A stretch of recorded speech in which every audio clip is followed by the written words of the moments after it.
Let's do this. Welcome into the very first episode of In Touch with Indiana Sports, powered by Hoosier Illustrated.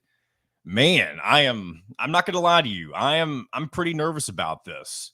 And not nervous in the fact that I've never done this type of thing before, but I will say this, I've never done a solo show, or at least a majority of a show by myself before. And some of you who may be tuning into this for the first time might be a little nervous hearing that, like, oh my gosh, who is this guy? He's going to come on here and talk about Indiana sports, and he has no idea where this is going to go. Well, you know what? That's part of the intrigue and the charm of trying something new, I feel like. And I want to go ahead and start off by saying this. Thanks once again to Alec Lasley and Kyler Staley right here at HoosierIllustrated.com for giving me the chance to try something out like this. I've been working in broadcasting in radio for the last 5 years. I currently also work in Louisville, Kentucky. I work for a radio show in the afternoons that covers mostly U of L athletics. I'm not a host on that show, but I do have a role of sorts. I've been a producer for 5 years, and I'm very grateful for all the experience I've gained through working with different people, including my most recent employer, Jim Coyle, over at Indiana Sports. Be able to give him a quick shout out, just because without the experience I gained from working with him and the opportunities that show gave me, I wouldn't have the confidence to be able to sit in front of a camera right now and talk to myself about really anything, whether it be Indiana sports or nonsense. And speaking of nonsense, I also have been doing a podcast for the past couple of years, different ones, but one in particular for really right at a year now, and that's the Out of Touch podcast, which again, I'm also grateful for Alec and Kyler putting that on their platform in some way, shape, or form as well. My friends Dustin Schutte and former Indiana wide receiver Mitchell Page, we do that show once a week. And that's just something where it's been an opportunity for all of us to kind of just talk about our personal lives and really just kind of get used to doing this type of thing on the air. And it's not something that we do expecting it to ever blow up to be anything. And honestly, I don't really expect this to be that either. But anything I've always ever done, I've seen as a different avenue to kind of teach me confidence and learning to be more comfortable behind a camera. So I know I've been a little meta here in the early going, but I think it's important for me to be transparent with you guys who are listening or watching on YouTube, that, you know, this is something that I feel like most people can relate to, like just being nervous about doing something new. And speaking of which, I'm not super comfortable looking directly at the camera. I mentioned earlier, I usually do shows with other people, and that will likely be the case once I get more used to the format and regularity of doing this show and having guests on and that type of a thing. But I do think it's important to kind of have this introductory segment / episode to kind of give you guys the opportunity to learn more about me. And, you know, we will dive into some Indiana things as well. And I've also got an interview that I did with Kyler Staley last night, or I should say a conversation where we talked a little bit about the Assembly Ball TBT team that will come up later on in the show. But again, back to the camera and the uncomfortability of looking at the camera. I will say, I like doing it right now. I'll go and give you guys a little behind the scenes of what I'm doing.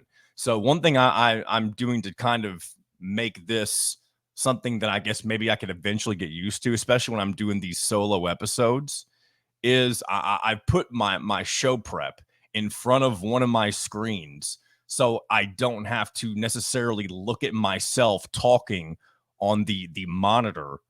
So it's, you know, it's just one of those things. It's a mental roadblock, and so I found a way to kind of get over that obstacle. Again, being a little meta to get things started here on this first episode of In Touch with Indiana Sports. Anyway, welcome in again, guys. I'm excited to be here. I'm excited to get things started. One other thing that you all may or may not know about me, if you've seen me on any of the other shows that I've done, I'm a huge coffee drinker. And I almost feel like I use drinking coffee as a crutch.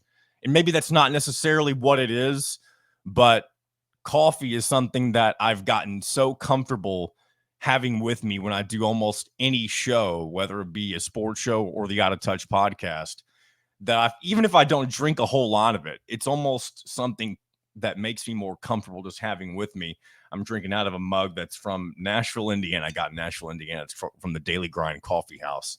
I guess shout out to them, unpaid, of course. But yeah, big coffee drinker. And again, you'll probably see me doing this quite often while I'm recording these, especially if I'm recording them in the mornings, as I am today.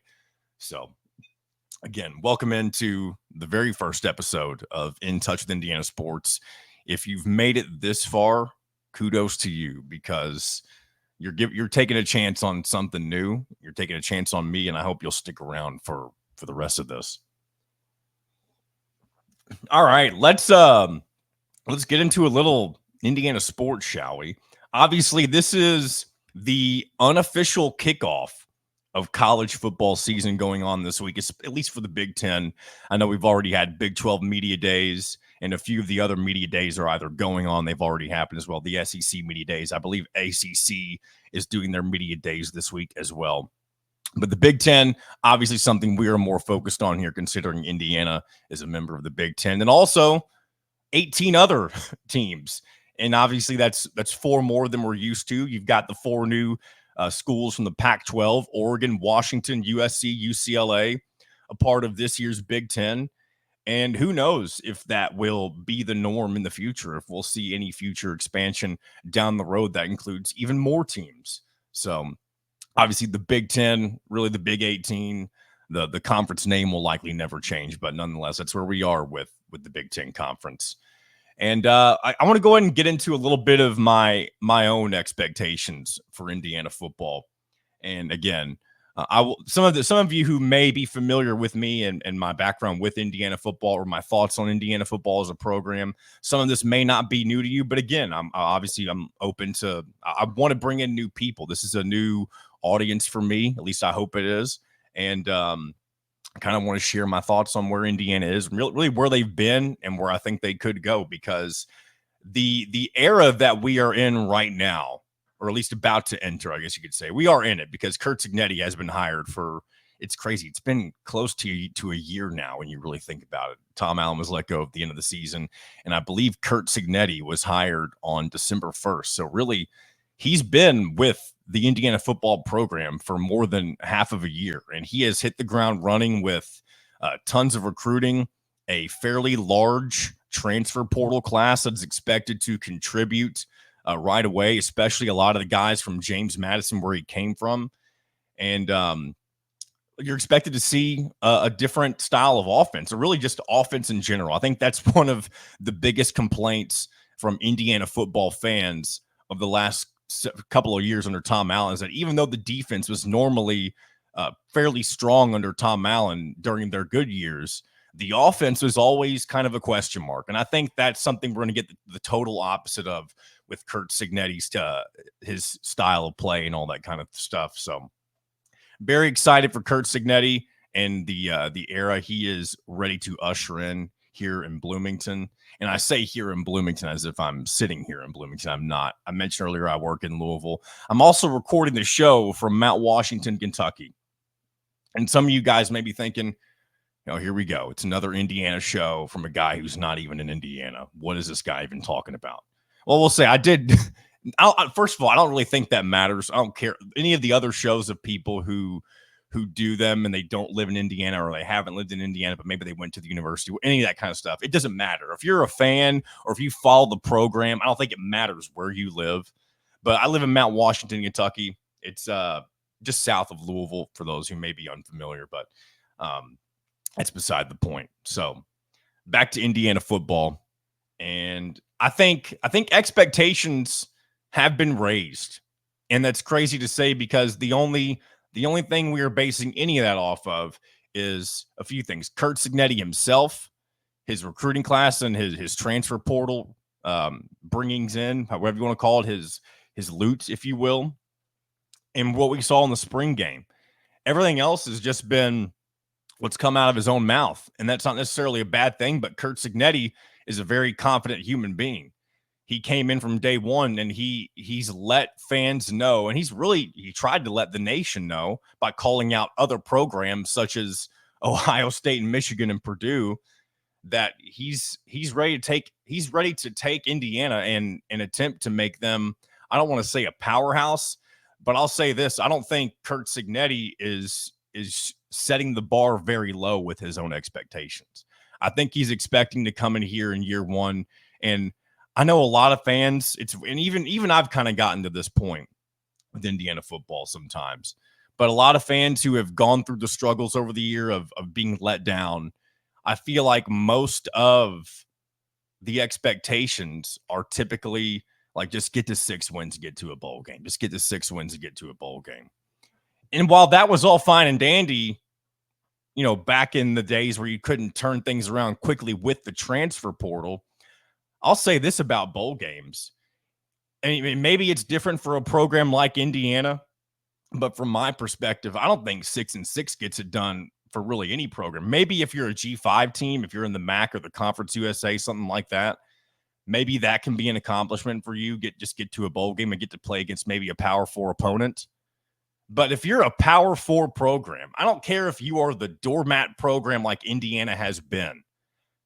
I don't think it's crazy to say that 6-6 should be a disappointment. And here's the thing. In this day and age where you have players dropping out of your bowl games if they're not in a meaningful bowl game, if, like, for example, if Indiana is 6-6 this year and they're playing in like the Quick Lane Bowl, yeah, you'll have guys who are seniors and they don't have NFL potential or NFL or promise, whatever you want to call it.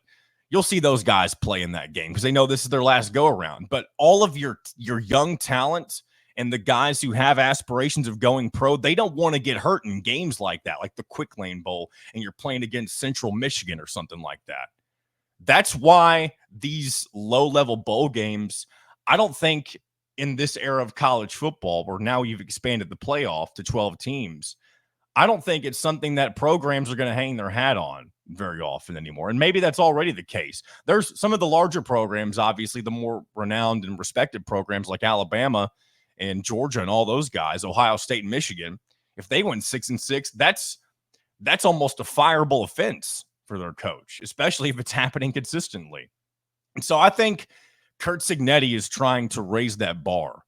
And I do think that I'll go over the schedule here in a minute, not necessarily game by game. I'll talk a little bit about some of the early ones and what I think the turning point could be for Indiana in this upcoming season. But I think 7 to 8 wins, if this roster is everything it's been cracked up to be, if Curtis Rourke ends up being a really good quarterback, if the receivers pan out to being exactly what they've been built up to be, if Donovan McCulley has another good year, and also the defense has to be formidable. They can't be the type of defense that Indiana had under Kevin Wilson, where they're getting absolutely walked all over, even though the offense is putting up 1 million points and the score's 52-49. I don't think you obviously can't have a defense like that. But if the offense is all that it's cracked up to be and the defense is good enough, then I think it's safe to say that 7 to 8 wins could be on the table for Indiana this year. And that's, for some people in other conversations I've had, that may be lowballing it. But I'd like to think that Indiana could have a better season potentially if things really do go out in their favor and Curt Cignetti ends up being this superstar head coach who's just never had his chance at a Power 5 or a Power school. And that's the thing that I feel like a lot of people who aren't paying attention to Indiana or didn't pay attention to James Madison, they don't realize that Curt Cignetti, he's been in the game for a very long time.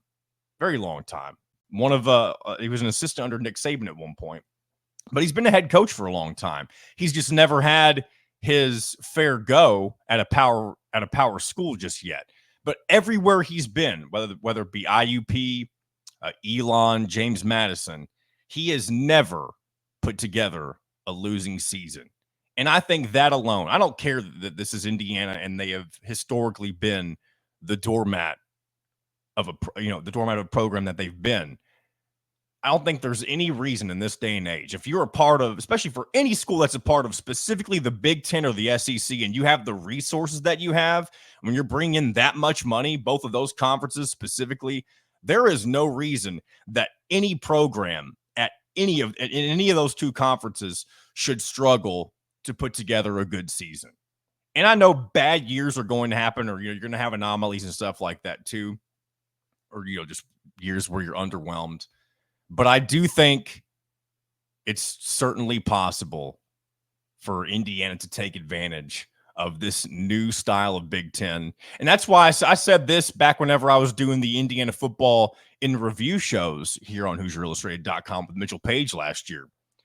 That's why I thought it was so important for Indiana to get a fresh start with a new head coach going into the season, because so many things were going to be brand new with the new schedule. You have teams coming from the West Coast. You have now, have 4 teams in your conference that aren't even attached to the traditional states that are a part of the Big Ten. You're going to have to, the teams are going to have to fly to get to every single one of those schools when they play over there out on the West Coast. So, I think Curt Cignetti is the perfect guy to embrace all of this. And obviously, we'll learn more about how much it's going to work out in year one before long. But let's go ahead and dive into the schedule. I want to go ahead and talk about the opportunity for the start that this team could potentially have. And one thing you can't forget, and I think one piece of this puzzle was put together last year, or I should say removed.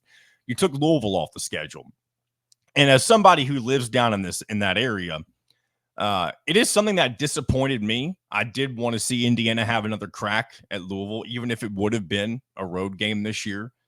Because, it was a competitive game last year at Lucas Oil Stadium. And Louisville's kind of retooling their roster again this year as well. But anyway, they won't be playing them. They've replaced that game with an FCS opponent. And that's just one other piece that the Indiana administration took to kind of, I hate to say make things easier, but that's exactly what it was. They want Indiana to have an easier way in getting to the postseason. And that's exactly what this schedule is kind of set up to do. So you're going to open up on August 31st with Florida International at home on the Big Ten Network. Obviously, it's not an FCS opponent, but that is it's a traditional group of 5 team that Indiana's played quite often, at least in the last 10 years, especially under Kevin Wilson. FIU has been one of those teams that Indiana frequents to kind of get one of those early wins, and I think you should expect the same here. From there, you have Western Illinois. That's the FCS team that replaced Louisville. And obviously, losing to an FCS opponent, I don't care what power program you are. If you lose to an FCS opponent, things aren't going to go your way more than likely the rest of the season. So that has to be a win as well. And here's where the intrigue begins. You have UCLA on the road. Indiana's first true road game, their first trip out to the West Coast, their only trip this year, which that's another important thing to take note of. Excuse me. You go out to UCLA. UCLA, one thing about this team that I think is going to be advantageous to Indiana, there's actually a few things. One, UCLA doesn't have the fan support necessarily, especially in football, that the other 3 schools that are joining the Big Ten from out there have, like USC, Oregon, and Washington. Not only that, but UCLA went through kind of a last-minute coaching change in the offseason. It's not been like in the past couple of months. It was deeper into the offseason than I'm probably giving credit for, but it was something that was unexpected. Chip Kelly left UCLA, became an offensive coordinator. I believe he's with Ohio State. If I'm wrong, forgive me.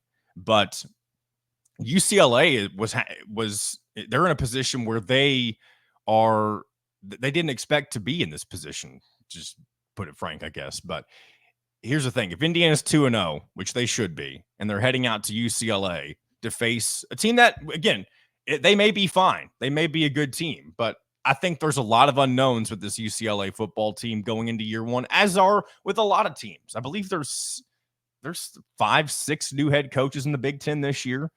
So there's a lot of unknown with a lot of these teams. But if Indiana is able to go down and get a 3-0 start that includes a win on the road at UCLA, I think that's the first major turning point, or really indicator of how the season could go for Indiana football as a whole. Because right after that, you come back home to face Charlotte, your final non-conference game. Biff Poggi. We'll have to talk a little bit about him whenever Indiana gets closer to playing them. But Biff Poggi is one of the more interesting characters in college football as a head coach. And he's one of those guys. He kind of looks like a high school coach for, I don't want to say low level, but a school that may only has 200 students. Maybe even, that may even be highballing the amount. He wears a cutoff on the sidelines, or at least he did at one point. Maybe he stopped doing that. I know he did that last year at some point. But Biff Poggi in Charlotte, that'll be a story in and of itself when Indiana gets to playing them. But again, you should take care of business there. And again, at that point, you're already 4-0 if you win that UCLA game in week 3. And from there, again, I don't want to get too far ahead, but you have a manageable schedule after that. You've got Maryland at home. You've got Northwestern on the road, and it won't even be at their regular stadium because they're building a brand new one. I don't think you're playing on their practice field. I heard somebody say that a few weeks ago. I think they're playing on maybe the Chicago Fire soccer stadium. And again, I could be wrong about that. But again, that's not going to be a hostile environment. And that's your second true road game. So that's 2 road games already where you're not going up against some of the bigger crowds of the conference. So in your first 6 games, you can find Indiana has winnable matchups in each of its first 6 games, which I feel like that's not something that's happened in their schedule in so long. And the back half is obviously a lot tougher. Nebraska comes to town. They're expected to be improved. Washington comes to town. Now they're obviously not Kalen DeBoer Washington. They're not national runner-up Washington, but it is still Washington. They're still going to have a lot of talent, and that will likely be a tough game for Indiana. You travel to Michigan State. They got a brand new head coach in Jonathan Smith. You got Michigan at home, Ohio State on the road, and Purdue at home. So obviously the back half of the schedule is a lot more difficult looking than the first half of the schedule. And one thing that's great too about Indiana's where they place the bye week, it is sandwiched right in the middle of the season. And I do believe they actually have 2 bye weeks this year, if I'm not mistaken. Let me try to find.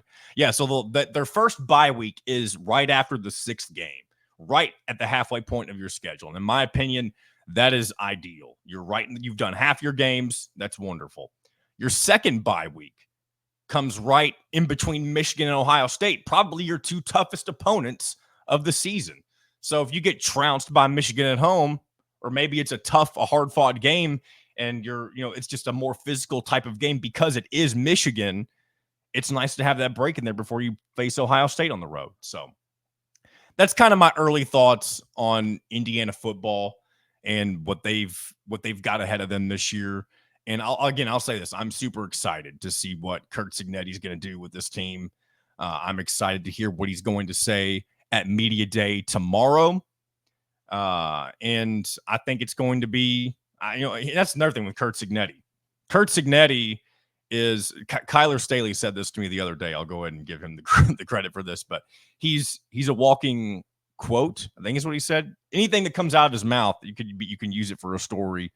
And he just has that sort of charisma about him. And so I'm looking forward to hearing what he has to say. I'm hoping he doesn't say anything that is a little too over the top. Like, here's the thing. When you say Michigan and Ohio State suck, and so does Purdue, all that kind of stuff, when you say that to the Indiana fans, that's cool. And obviously I'm not expecting him to say that tomorrow at Media Day. But if something along those lines comes out of his mouth tomorrow at Media Day, whenever, let's just say, an Ohio State or a Michigan media member asks him about that quote specifically, I'm hoping he handles that well. And I think he will. He hasn't proven anybody wrong in that matter just yet. He's not been on the job long enough to really, I guess, have a huge sample size. He hasn't talked with the media that much outside of especially the local media. So it'll be interesting to see what he has to say. I'm also looking forward to hearing from Mike Kadick and Aiden Fisher, and I believe it's Justice Ellison. Those are the 3 Indiana players who will be in attendance at Media Day. So a lot of good stuff, an exciting time, and I'm really excited about this upcoming football season. And so yeah, we'll go ahead and put a bow on that. And I want to go ahead and get into the TBT here, and in just a moment, I'm going to roll a conversation that Kyler Staley and I and I had last night. He and I chatted after Assembly Ball's Sweet 16. I know it's not called that in the TBT, but the round of 16 defeat at the hands of Eberline Drive last night. But it was just cool to finally see Indiana men's basketball put together an alumni team for this TBT tournament. And for those who don't know what the TBT is, if you're not familiar, the TBT I think it's been around for nearly 10 years now. It's been around for a while. But over the past couple of years, you've seen a lot more schools put together these teams that include former players, and it's just kind of feels like pickup ball, honestly, for a while, because these guys have never played with each other. At least they were a part of the Indiana program or whatever school they were a part of, but they've never been on one team together. Many of them are different ages, and the age gap may be quite massive, and the talent level may be quite different between guys. You may only have one star player, or a couple of guys who can really make a difference. But the winning team who gets out of this March Madness style of tournament gets $1 million to split. And so it's a really competitive type of a tournament where they also have this thing called the Elam ending, and Kyler and I kind of go into that a little bit here whenever we discuss that. But the Elam ending, man, it is something that, honestly, if you've watched basketball your whole life and you've never heard of Elam ending, maybe it's something that you wouldn't welcome with open arms. But I think it's definitely the perfect thing to be doing for this TBT tournament, because what it is, once you get to the fourth quarter and you're under the 4-minute mark, you get to the first stoppage under the 4-minute mark, the game clock turns off. And from then on, the team that's ahead, there becomes a set target score that the team that wins has to hit, and that's how you advance. So if you're winning 60-58 at the under 4 stoppage, then the target score becomes 68. And what makes that so awesome, especially when you look at last night's game, I know Assembly Ball lost, but they looked like they were buried by Eberline Drive last night. Eberline Drive needed 2 points to hit the target score in advance. And Indiana, or I should say Assembly Ball rather, they went on a 9-0 run because for some reason, something about that needing to get that last bucket. And you've seen, if you've watched the TBT, you've seen it with other teams as well. It can be so difficult to get that last shot in because there's no, in traditional basketball, you normally, if you're up by as many as 10 or 12 points like Eberline Drive was last night, you can run the clock out. You can make Assembly Ball foul you and shoot free throws. That's not the case with this. You can get stops and have just as enough chance if you're the team that's behind, and if you make your shots, you can get back in the game, just like Assembly Ball did last night.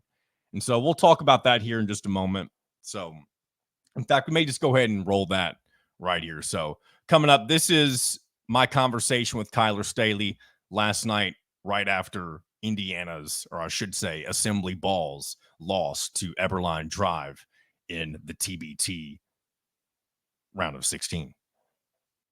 Joining me now from Hinkle Fieldhouse, Kyler Staley from Hoosier Illustrated. Kyler, welcome into In Touch with Indiana Sports. Glad to have you on board. Yeah, it's awesome to be here. First episode, it's pretty exciting. Been waiting for this show to kick off in quite a while now, at least about close to a month. So, What better way to kick it off? Me being one of the first guests, not to brag, just kidding, but get to talk about some basketball, some Indiana alumni basketball a little bit. So, talk a little bit about TBT. So I'm excited.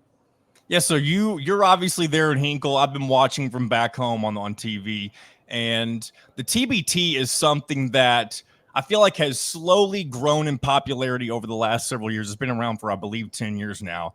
And this is the first time we've ever had a true alumni team for Indiana men's basketball, and getting to see them play through these first 3 games and have success in the first 2. You had the Valparaiso alumni in game 1. You had the Purdue alumni in the second, and you had Eberline Drive in the third. Unfortunately, this is where the run ends. It has been something that has been very cool to watch. At times, it's also been a little awkward as well, because You see these guys, some of them aren't in the best shape as when they were back with Indiana or when they were playing professionally. So there's a lot of uniqueness to the way that this event is, the TBT. But overall, it's been really cool to see. Obviously, we're going to talk a little about the game itself that just went down, the loss with Assembly Ball and for Assembly Ball against Eberline Drive. Very fun and exciting finish. But I'll go ahead and hear your kind of your thoughts on really just, we can talk about this game in particular, the TBT as a whole, just all sorts of stuff. Yeah, I mean, I guess starting with like, when you talk about the TBT, it's it's a nostalgia event in a lot of ways because a lot of these players, it doesn't matter if you're an Indiana fan, Purdue fan, Louisville's got a team, Kentucky's got a team, Valparaiso's got a team. You can pretty much name any college, they've got a team affiliated with this event. There's a lot of teams in it. I can't remember exactly. I think it was maybe 64 teams are in this. It's kind of built like kind of an NCAA tournament type of feel. So I like to kind of think of the TBT as kind of like a combination of college, AAU, NBA, overseas, anything you can think of. It's just that's what it is. It's just a mishmash of everything. It is. It's exactly what it is. You've got guys that are just out of college. Miller Kopp, he's been out of college, almost 2 years now.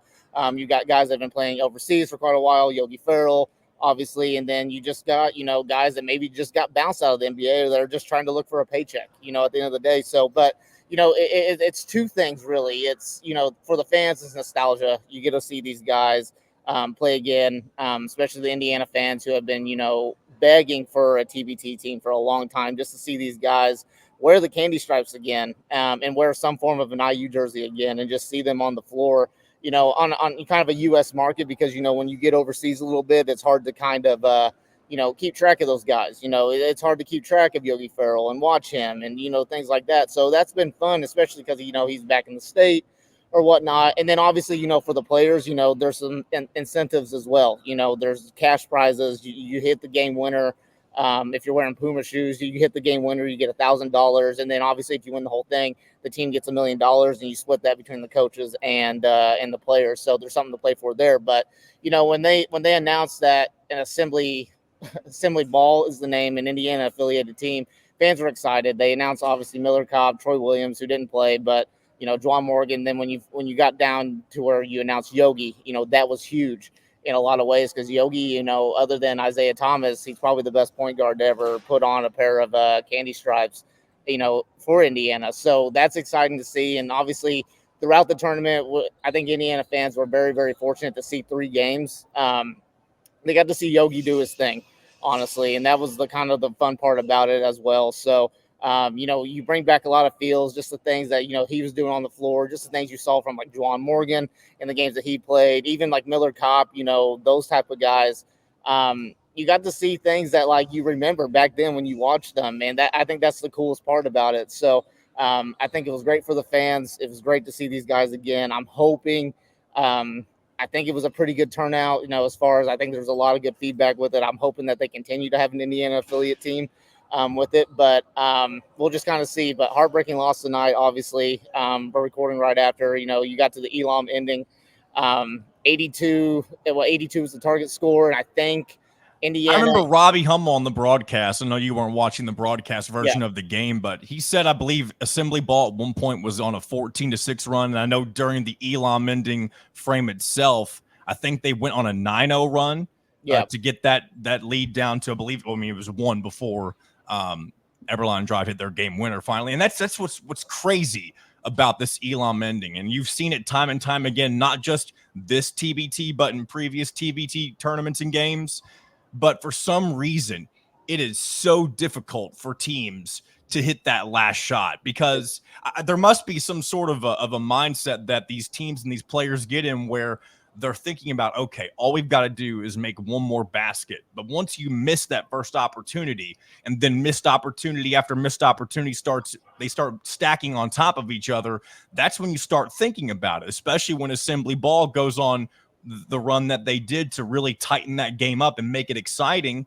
It makes this style of basketball a lot. I don't want to say it's more fun than regular college basketball or the NBA, because when it comes down to it, it is still just basketball. but it does seem like that even when a game typically would be out of reach, like this one would have been tonight if you were using a regular game clock, it adds an extra layer of intrigue whenever the team that's down is able to put together a run and make it interesting. And really, I mean, Assembly Ball, if they would have gotten one more stop, they would have had a chance to win it themselves. Yeah, it's one of the most intense things I think I've watched, from a standpoint, basically you kind of mentioned it in a little bit right there. Teams get really tight. When you have a target score, it's 8 points. You got to score 8 more points. It's like, okay, you missed your first one, and then the team hits a few shots. I have no doubt in my mind, honestly, if they wouldn't have gotten that putback, that rebound, I forget the guy's name from Everline, but if they wouldn't have got that putback score, I think Indiana was going to go down there. I say Indiana, Assembly Ball was going to go down there. It's tough to not refer to them as Indiana. Tough. I mean, it's tough, even though there's, half of the team has no affiliate with Indiana basketball at all. So, but yeah, so basically, I felt like somebody would have hit a shot on Assembly Ball side. Yogi was feeling himself there. Miller Kopp could have hit something there. Those guys really were stepping up big time, and they did not quit. They really didn't. Yogi finished with 21 points, and I think most of his run came in that second half.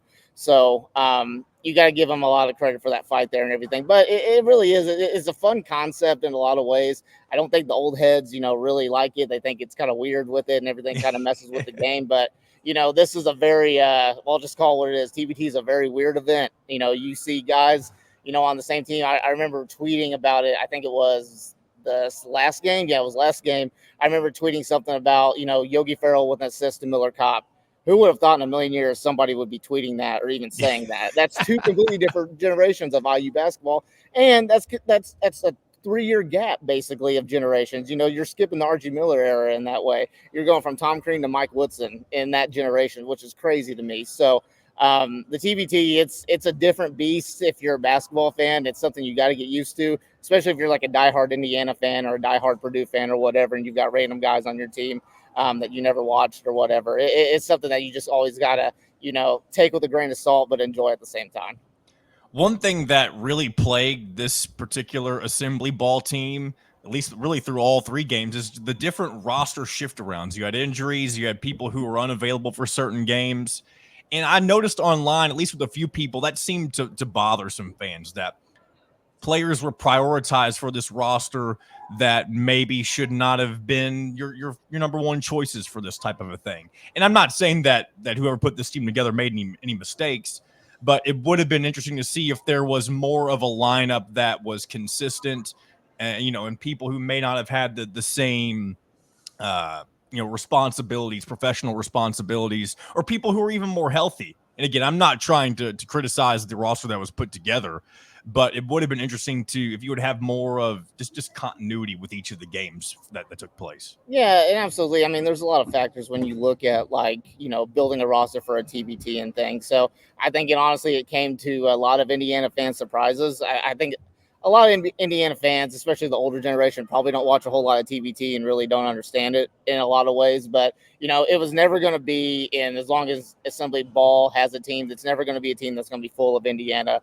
alumni. It's just never going to be, because you've got guys, from the program that are still playing overseas as well. And then you talked about the health a little bit of ways, Juwan Morgan got hurt last game. Race Thompson's coming off a blown knee, basically from last year. Devontae Green, I think, had ACL surgery over his past offseason as well. So, those guys have a professional career.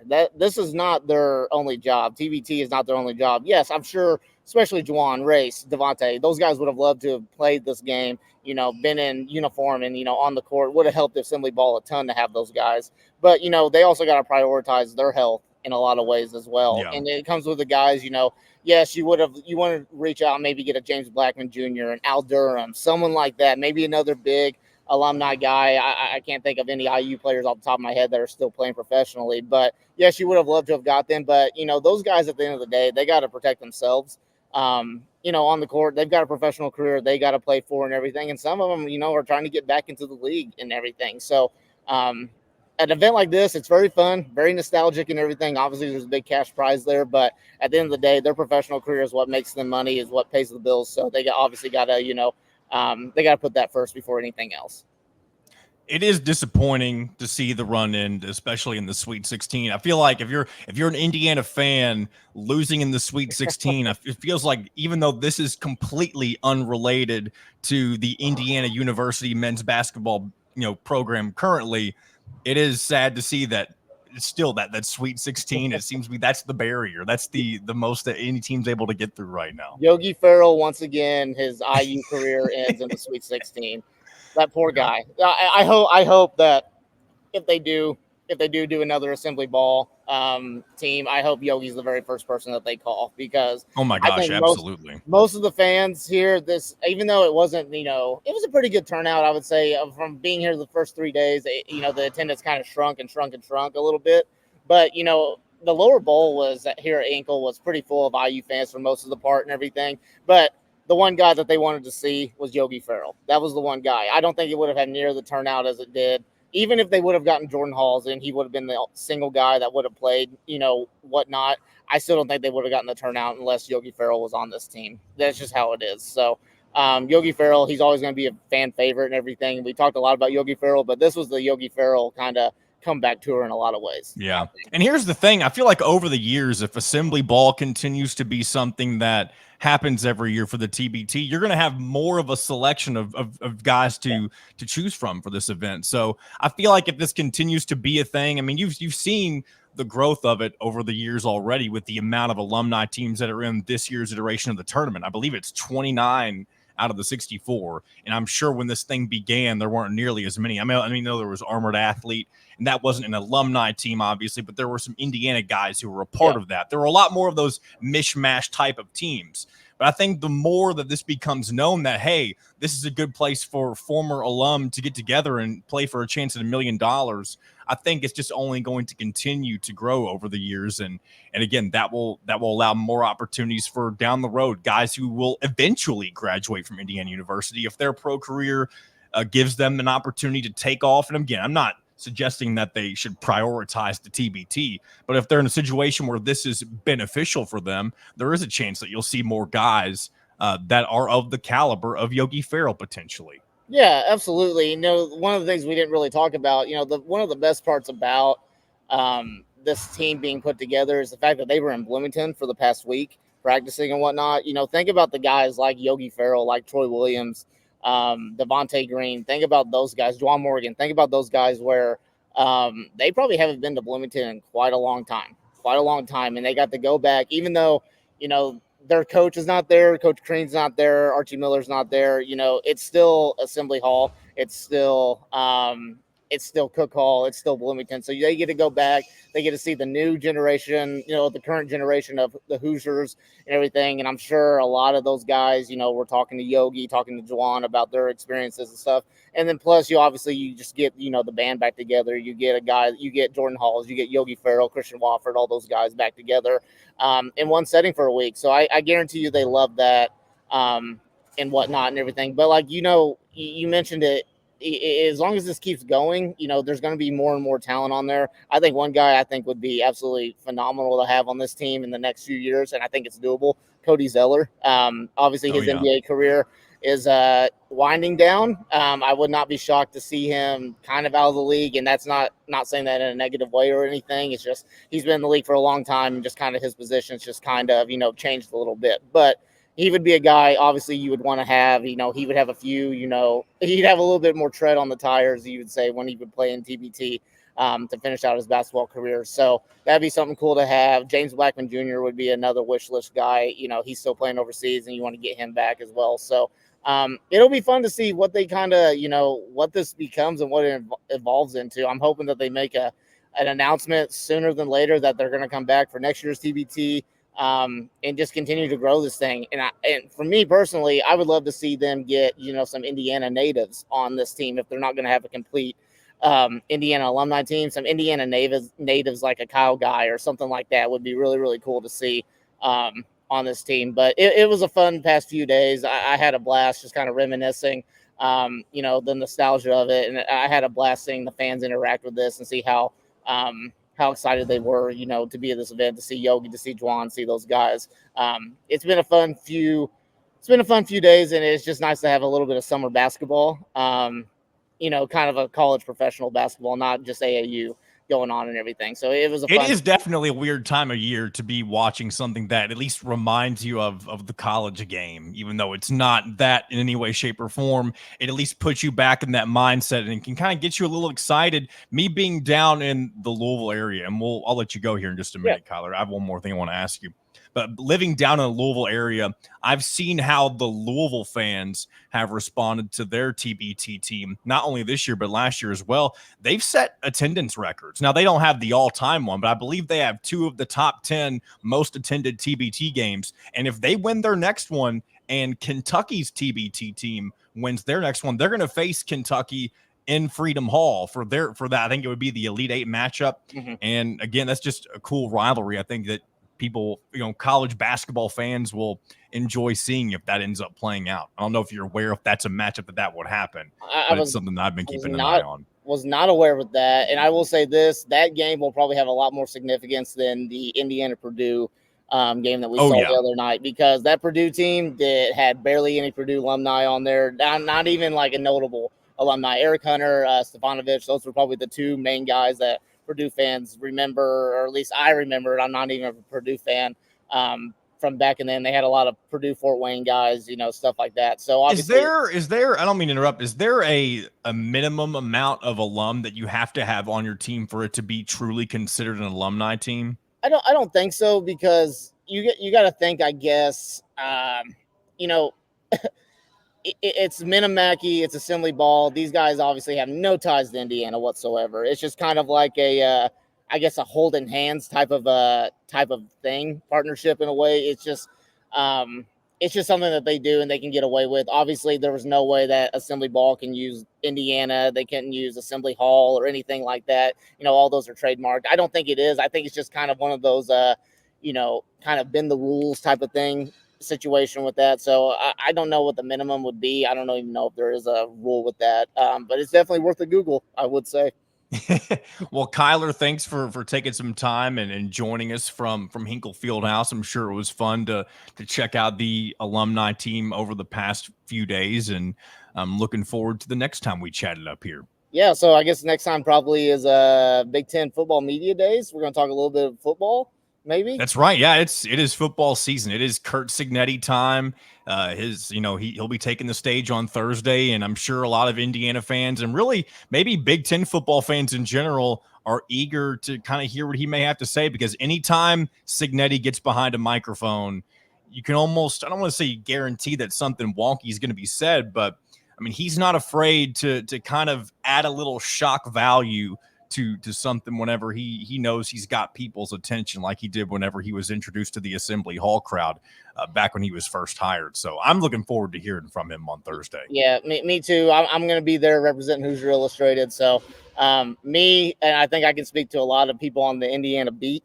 Curt Cignetti is a walking quote machine, and he produces a lot of good stories for a lot of good people on the Indiana beat. So I'm excited to hear what he's got to say. Plus, we get to listen to a couple. I think it's 3 of the players. I forget who off the top of my head is going to be. I believe Mike Kadick, and then a couple of guys from JMU. Aiden Fisher, I believe, is one of the 3. Is it Justice?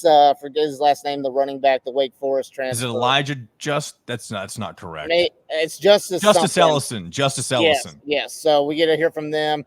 Like I said, I'll be there. We'll have a lot of recordings, all the Q&As and stuff will be uploaded to HoosierIllustrated.com. So we'll have all of that. And then there'll be a bunch of stories, off of media days. And we'll just see what Curt Cignetti says. I think he's going to show a lot of confidence. And I'm really curious to see what the players have to say and what they've been getting out of Curt Cignetti this summer.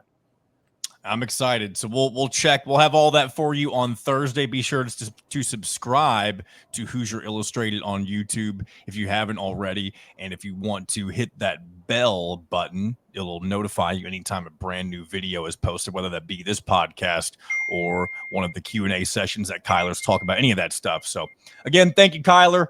Good talking to you. And we'll do this again some other time. All right, that was my conversation with Kyler Staley talking about Assembly Ball and the TBT. Again, a shame that they're already out of this tournament, but it's cool. It's the first time they've had a true Indiana alumni team in this event. There have been guys who have played in it, like Jordan Holes, and I believe Will Sheehy was on a team before, and There's a couple of guys. Christian Watford, they all played on Armored Athlete, I believe. Maurice Creek played for Sideline Cancer 1 year. So, but this is the first time you've gotten a lot of those guys, really a lot of new ones, I should say. Yogi Ferrell, Juwan Morgan, Troy Williams, Miller Kopp, those guys. Noah Vonleh, I don't think he got to play any, unfortunately. I think he's been dealing with injuries. Devontae Green. But a big shout out to Indiana for putting this together, and a big shout out to all the fans who were able to make it out to Hinkle Fieldhouse and create a good environment for those games. So it's a shame the Assembly Ball isn't moving on, but hey, that's the way it goes. You lose and you're out. So I'm going to go over a few more other media day takeaways, if you will, and then we'll call this first episode a wrap. And then we'll be back at it on Friday. But here, one thing that stood out yesterday, at least just from a fun perspective or a fun thing that people noticed, the floating Oregon duck in the river outside of Indianapolis. And I don't know who did that. I mean, unless it was somebody with the university, I'm assuming it was. But if you haven't seen this, there was a massive inflatable duck in a river, I guess just to let Oregon know that, hey, they're here. They're here in Indianapolis, and they have no intention of slowing down what they've been.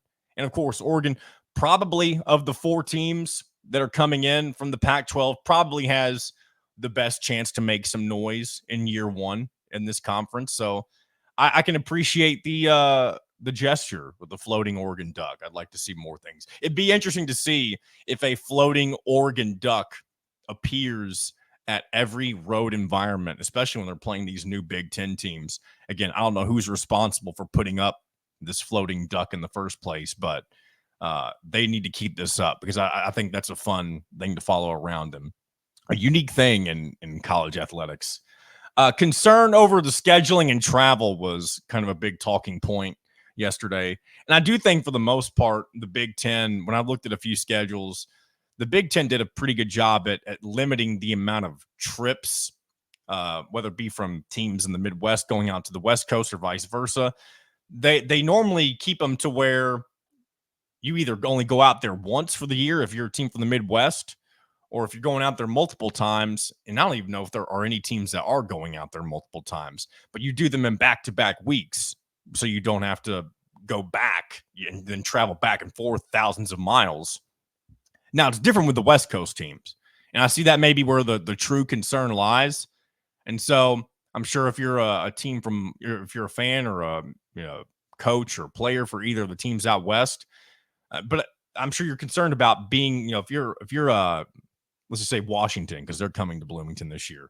I don't know exactly what their schedule looks like, but if your schedule is home versus Oregon, and then you come out to play Indiana and Bloomington, then you have to come back to face, I don't know, USC at home. Like that's a lot of back and forth. And then maybe you're traveling out to the Midwest again after that. But I think what a lot of these West Coast teams are doing, and again, I'll have to maybe look and check their schedules specifically later on to see if this is the case. But I do believe that the Big Ten made an effort to schedule a lot of those teams to play multiple, like maybe 2 road games in a row out in the Midwest. So they're not going far back and forth from their home base out in the West Coast to a Midwestern Big Ten team. So I hope I explained that correctly. Maybe I didn't, but hey, it is what it is. We're here. Another thing that was a big kind of an announcement yesterday. Indianapolis is hosting the Big Ten Championship through 2028. Which, again, it's a very centralized location. And, again, obviously, if you're a team that's close, like Indiana, I know you've never played in it, but that obviously favors you in terms of travel. But I got to say, I think a lot of West Coast teams were expecting to see a couple of championships out maybe in Vegas or Los Angeles or one of the other Western major cities. And they did Tony Petitti did mention the potential to expand to different locations in the future.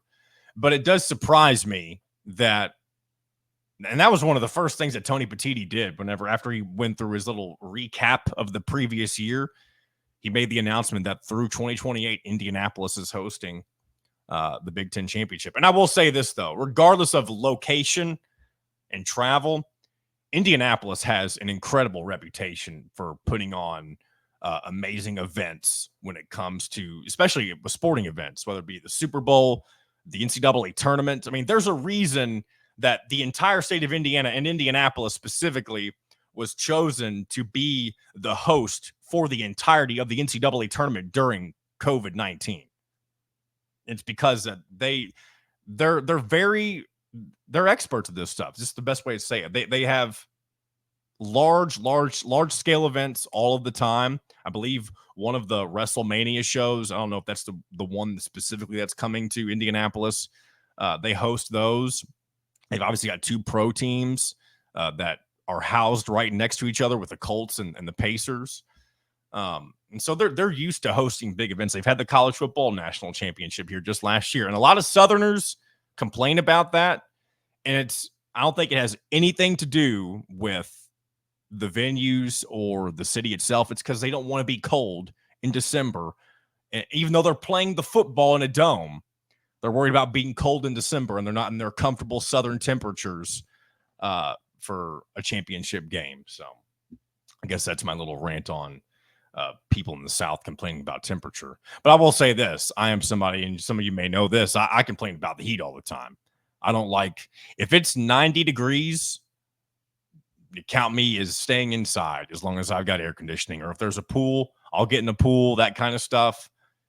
But I am not a fan of the heat. I will take a day under 30 degrees over a day above 90, probably 8 times out of 10, maybe even 10 times out of 10, if I'm being truly honest. I don't know. Because it's just sweating. Sweating is not fun. And I won't talk too much about this, obviously, because I'm kind of getting off on a tangent. But again, I kind of want you guys to get to know me a little bit. But the heat is something that I don't enjoy. And we're in the heat of the summer right now. It's that time of year. And I'll say this too, a couple years ago, I didn't have a working air conditioner. And I know that's first world problems. Some of you are probably like, oh, back in my day, we barely, some of us didn't even have air conditioning. And that's probably true. Or maybe your air conditioning wasn't that powerful. But you know what?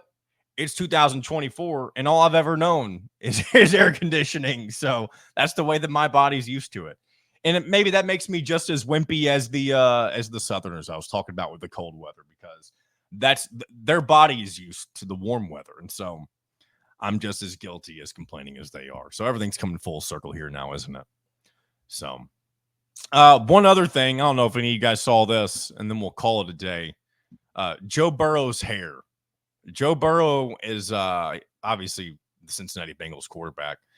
And I don't know if anybody's seen this. I'm sure many people have already, but if you're not somebody who scours the internet all the time, you may have missed over this. But Joe Burrow now has a Slim Shady-esque hairstyle that drew a lot of attention yesterday. And I was going to see if I can pull it up, but I don't want to sit here and click it and create a whole bunch of dead space. And it's something that maybe I should have been more prepared to do. But if you need to look it up, all you got to search is Joe Burrow's hair. And he basically kind of buzz cut his hair similar to how mine looks, except there's probably a little more to it than what I've got. He made it blonde, and he just looks like I'll tell you one thing. It's aged him by 10 or 15 years. It makes him look a lot older. Even though he still has that baby face that he's known for, he still looks a whole lot older than he did with his traditional hairstyle. So I guess that's where we'll leave it off right there. So yeah, wow. Great first episode. And I'll tell you what, I'm excited for the rest of the way. I'm excited to do this, bring this to you every Monday, Wednesday, and Friday, at least here at the beginning. And I guess while I'm wrapping things up, I'll kind of go ahead and mention some of the future plans for this show, potential plans, I should say. But a couple of goals we've got. Once we get closer to the season, I think I want to start doing these shows live. And for obviously, the primary reason being I want to be able to have listener interaction on YouTube and that type of stuff. And once we kind of get the format of how this is going to be and, get all of that down and once I get more comfortable with how this is going to go, that's kind of when we'll probably pull the trigger on that. Another thing we're going to try to do post-game shows. And I say we're going to do post-game shows. but the format in which those will be is to be determined. Again, I would also like to do those live, but as I mentioned at the beginning of the show, I do work for a station down in Louisville that covers U of L athletics as well. And as of right now, I am still responsible for producing those post-game shows. So there may be times, there may be a hybrid style of post-game show potentially. There may be weeks where I can do a live post-game show reaction, and there may be weeks where it's got to be pre-recorded and released the next day. Again, I'll update you guys as more of that stuff becomes, I guess, evident in what it will look like in the future. So those are a couple things we got planned. Obviously, we'll have some guests on. I'm going to try to get, I'll go ahead and say that. I mean, it's not like it's a super big surprise, but I'm going to try to get my buddy Jeffrey the Greek on for Friday. He's a Big Ten football super fan, and he's an Iowa alum. Honestly, if you're a Big Ten football fan, you are probably already familiar with who Jeffrey the Greek is. But he's one of the nicest guys, and he could give the lowdown on probably any team you can think of in the Big Ten. And I'm sure he's been studying hard on the new teams as well. So, and also I don't know if I mentioned he's an Iowa alum, but he played for Iowa under Kirk Ferentz at the very beginning, I believe, of his tenure. And for those who don't know, Kirk Ferentz is the longest tenured coach in college football, if that says anything. So planning on hopefully getting him on Friday. I haven't confirmed or even spoken with him, but knowing who he is, I'm hoping he will say yes to that. But knowing me, since I've jumped the gun and mentioned it, maybe I'll get burned and maybe he'll be busy. So that's the plan for Friday. Talk with Jeffrey the Greek a little more about Big Ten football. And I know a lot of people, I'll go ahead and say this too. I know a lot of people, maybe you're just an Indiana basketball fan, and that's okay. If you're only an Indiana basketball fan, we're obviously going to talk a ton of Indiana basketball, and not even just like the TBT. Like, I know that's really all we hit on today, but we will talk a ton of Indiana basketball once we get closer to that season. And really, as different things come out about it, I know they just offered, I think his name was Caleb Holt, a new recruit. I don't think I haven't done a lot of prep for this show specifically about Indiana basketball, but again, once we get closer to basketball season, we'll definitely be talking about it a lot more, because I've got a lot of thoughts on Indiana basketball. And I was somebody last year who thought the Mike Woodson noise was a little too loud. I do think a lot of things that have come out since then makes things make a lot more sense on why some people are frustrated with Mike Woodson. So I've kind of turned my attitude on that a little bit. But again, we'll dive into a lot more of that in the future. I do think he's got potentially an incredible team coming in this year. Definitely the best team he's had on paper. So I'm excited to see what that ends up being as well. So again, we'll talk more basketball. And again, I'm very grateful that I get to do this now 3 days a week for you guys. And one more thing, and I know I keep saying this. One thing you guys learn about me, I'm not the kind of guy, like, I do show prep. I've got notes in front of me, but I thrive best, I feel like, off of just kind of going with my thoughts. And sometimes things will just come to me, and I'll remember something that maybe I didn't write down, and I'll just go for it. But one more thing that I have hope that we may change with the future of the show, depending on the amount of content that we've got, especially once we get into crossover season where you got football and basketball going on at the same time, this may become an everyday release type of a show, Monday through Friday, during those times of the year. Again, we'll have to play it by ear and see how things work out, but that's where we're at right now. So I think we're going to call it a day. Great first show. At least I hope it was. Only you guys can be the judge of that. Let me know what you guys think. If this is something you enjoy or you think you'll enjoy, I hope you give me a chance. But feel free right now, especially while these are pre-recorded, leave a comment on YouTube. Let me know what you liked. Let me know what you didn't like about the show. Feel free to tweet at me on Twitter. I know it's not even called Twitter anymore. It's X. But I'm one of those people who I just can't call it X. It's not X. It's Twitter. And I know Elon Musk can do whatever the hell he wants, and that's fine. But I'm going to be a stubborn human being and continue to call it Twitter. And I'm not going to call posts. I'm going to call them tweets. And again, maybe that makes me a boomer. But you know what? If that's the boomer quality that I have, in me, I guess that's fine. Shout out to all the boomers out there who may be listening. But yeah, I don't even remember what I was saying. So yeah, tweet at me at Alden on the air. It's on the screen if you're watching on YouTube. Follow me on Twitter if you feel obliged to. I'm not that big of a tweeter, at least not the way that I used to. I'll tweet during games. I'll tweet things that that I see that I enjoy. I don't tweet a whole lot though. I've been trying to wean off of social media in general. So either way, follow me. You'll see when these episodes are posted. And also subscribe to Hoosier Illustrated on YouTube and hit that notifications bell, because if you do that, you'll know when each of these episodes are posted. And be sure to check out all of the content that Alec Lasley, Kyler Staley, and their whole staff I should say our whole staff, because it is where I am a part of it now. Check out all the content that we're putting on HoosierIllustrated.com. It is a wonderful website, and they've been working on this for over a year. They're going into their second year now, I believe. But it is one of the most professional looking Indiana sports related websites that's out there. So give them a shout, give them check out their stuff on HoosierIllustrated.com. And we'll be back to do this again tomorrow, or not tomorrow, on Friday. We'll be back on Friday to do this again. Thank you to all of you who stuck around and checked this out. I really appreciate it. I hope we'll be back again next time. And that's going to be a wrap on today. So thank you so much for listening. We will talk to you on Friday.